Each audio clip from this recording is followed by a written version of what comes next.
করে বলেন, আপনি কে? সত্যি বলছি, আমি টনি। না, আপনি টনি না। আমার প্রথম থেকেই সন্দেহ হয়েছিল। আমি টনির কণ্ঠ খুব ভালো করে চিনি।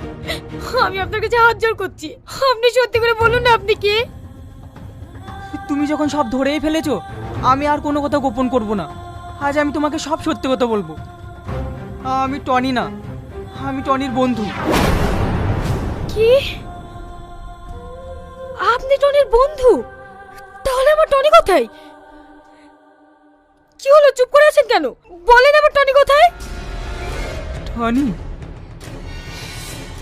ও আর এই দুনিয়াতে নেই।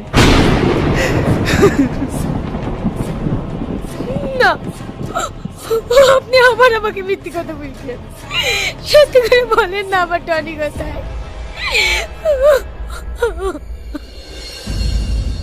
জানি তুমি আমার কথা বিশ্বাস করবে না। তোমার মাকে জিজ্ঞেস করো, তাহলে তুমি সব প্রশ্নের উত্তর পেয়ে যাবে।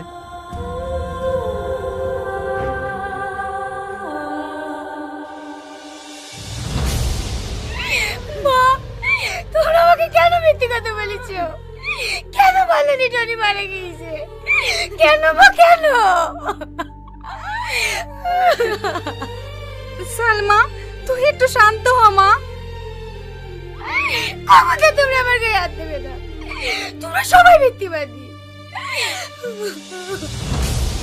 তুই এভাবে বলিসনি, আমরা মিথ্যাবাদী না। তোমরা এত বড় কথা কেন আমাকে বলনি? আর একেই বাবার সামনে কেন টনি সাজিয়ে রেখেছো? দেখ মধু, ও টনি সাজতে চাইনি, আমরাই জোর করেছি। যেটা করেছি তোর ভালোর জন্যই করেছি। আমার ভালোর জন্য? হ্যাঁ, তোমার ভালোর জন্য।